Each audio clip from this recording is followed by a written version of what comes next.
What do you got to do with the mistakes I made? Nothing. He's only 2. He don't deserve this. Like, we've been waiting so long for this, and we was right at the front door. When Georgia toddler A.J. Bridges was born a month premature, he was found to have no working kidneys. Fortunately, his father, Anthony Dickerson, was found to be a perfect donor match. And though he was arrested for a probation violation 4 days before his son's scheduled transplant, he was released just in time for the procedure. But then the family was devastated when Emory University Hospital sent a letter to AJ's mother, Camellia, informing her that Dickerson completed 3 months of probation following the arrest. The operation her son desperately needs will not move forward.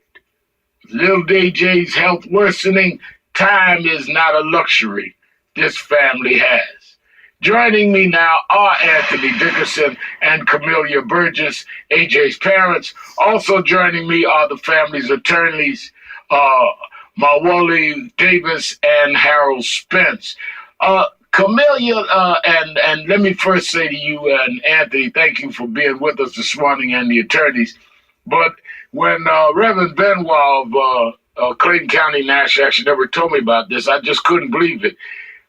You were told, Camellia, that even though your son needs these transplants, this kidney transplant, and his father sitting there, Anthony, is a perfect match because he had a probation violation, and was available to do the transplant. They were going to tell you that your son could have the transplant for 3 months until he finished whatever his obligations were legally. I mean, how did this make you feel, and how are you dealing with this in terms of combating this?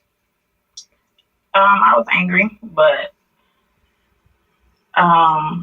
I don't know. I was angry because I didn't understand like what him going to jail had to do with him, I guess, saving our son's life. But I just take it one day at a time and continue to do everything that's needed for him, and hopefully sooner they'll change their mind so he can get a kidney.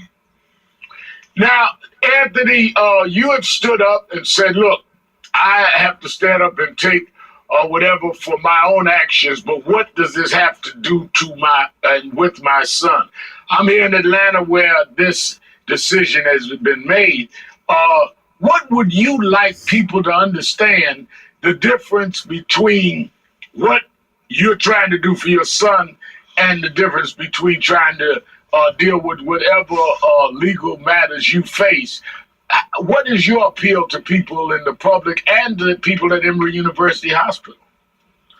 Well, I just feel like what I did in my past or what I have did recently shouldn't affect my 2-year-old son when I'm trying to save his life, to help him have a normal life, just like everybody else's child. And I feel like everybody should understand, like, this is my son, and to see him like that in that situation, it hurts me. So I'm trying to step up to the plate to make sure that my son can have a normal life like everybody else's child. Attorney Davis, what are the legal grounds? I mean, I don't understand how they can even legally deny this. This young man born without his kidneys functioning, his father a perfect match. What does his father's criminal record have to do with salvaging and saving this boy's life?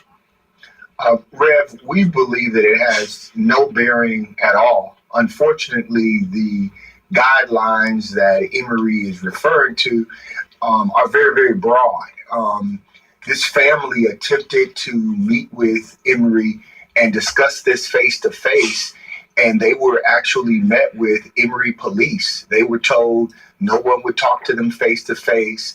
They were operating out of complete desperation.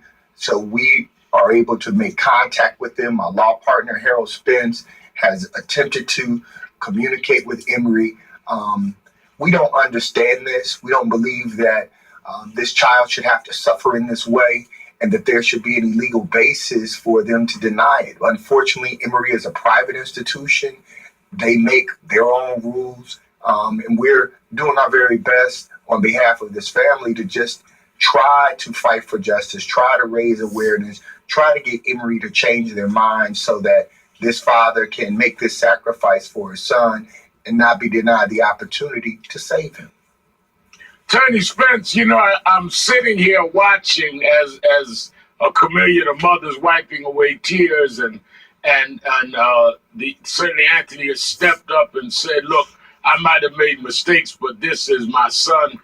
And I'm thinking of how do we now penalize the next generation for what happened in their father if their father is. So many fathers go off missing and never do anything. He's willing to give his kidney to his son.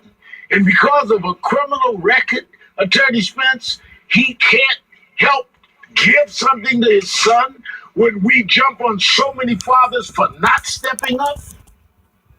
It is an absolutely nonsensical position, Reverend Sharpton. But I want to correct one thing that was said earlier. Emory is not delaying this transplant for a period of 3 months. Emory has said that in 3 months, they will conduct a review to determine whether the transplant should go forward. If So that's they even make a worse. favorable determination, then they'll have to go through a 4 or 5 month period of testing before the transplant takes place. So we're talking about a period of considerably more than 3 months, Reverend Sharpton. Wow. Well, Camellia, how is your son doing through all of this? And obviously, this is a very, very shaky period health-wise, and we just heard from Attorney Spence it could be longer. How are you trying to, as a mother, keep him well and keep him encouraged, not knowing how long it will be, if ever, you can remedy this situation that he is faced with no doing of his own? 2-year-old boy. Well, I just keep doing his dialysis daily. That's the only thing we can do to keep him alive. But now, since he doesn't have a kidney, that's why he's not here today. He developed a little virus called peritonitis. It's a virus in your abdominal wall where it can be deadly, but we caught it in time. So just keep doing everything I can for him. Well, we're certainly going to be praying for him, and we're going to follow up this case. Thank you to the parents, Anthony and Camellia, and to the attorneys, Davis and Spence. Up next, my final thoughts on the death of a convicted racist killer that has stirred my soul. Stay with us.